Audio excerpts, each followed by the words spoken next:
గతంలో కూడా మేము చాలా సార్లు రివ్యూకి వచ్చినప్పుడు ఇక్కడ ఉన్నటువంటి రైతాంగం చెప్పారు, రాయలసీమ వాసులు చెప్పారు, మేము పుట్టినప్పటి నుంచి రాయలసీమలో ఈ యొక్క హంద్రీనివా మీద ఇంత పెద్ద ఎత్తున డే అండ్ నైట్ మరి ఫ్లడ్ లైట్ల వెలుగులో కూడా ఇంత మిషనరీ ఇంత మ్యాన్ పవర్ తో పనులు జరగడం ఇదే మొదటిసారి అని చెప్పారని అంటే దానికి చంద్రబాబు నాయుడు గారు ప్రతి 10-15 రోజులకి హంద్రీనివా మీద సెక్రటరియట్ లో రివ్యూ చేయడం గాని క్షేత్రస్థాయిలో కూడా 2-3 సార్లు వచ్చి రివ్యూ చేస్తూ ఇచ్చినటువంటి మాట అంటే 2025 సంవత్సరంలోనే హంద్రీనివాకు నీరిస్తామని ఏదైతే ఫస్ట్ ఫేజ్ లో చెప్పారో ఆ ఇచ్చినటువంటి మాటకు కట్టుబడి ఆ మాట నిలుపుకున్నటువంటి ప్రభుత్వం మన తెలుగుదేశం జనసేన బీజేపీ ప్రభుత్వం అని చెప్పి మరి ఈ సందర్భంగా మీ ద్వారా అందరికి కూడా తెలియజేసుకుంటూ మరి ఇటువంటి ప్రభుత్వాన్ని మనం కూడా ఆదరించవలసినటువంటి అవసరం. ఎందుకంటే ఈ రోజు 3,890 కోట్ల రూపాయలు హంద్రీనివాకు పెట్టి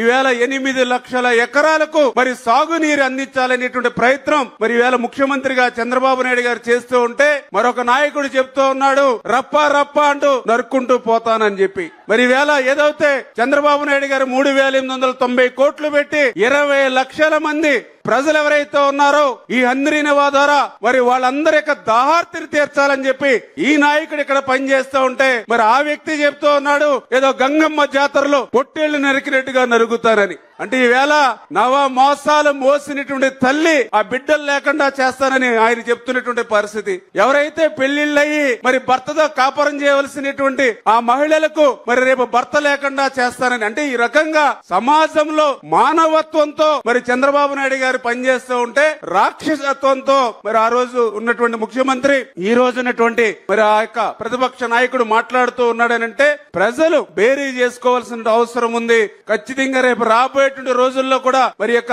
రాయలసీమను ఒక రతనాల సీమగా మళ్ళీ రాయలసీమను ఒక పచ్చని పైరులా మార్చేటువంటి విధంగా చంద్రబాబు నాయుడు గారు చేస్తున్నటువంటి కృషికి మనందరం కూడా మద్దతు పలకాలని చెప్పి మరొక్కసారి మీ ద్వారా అందరినీ కూడా కోరుకుంటూ సెలవు తీసుకుంటున్నాం. థాంక్యూ.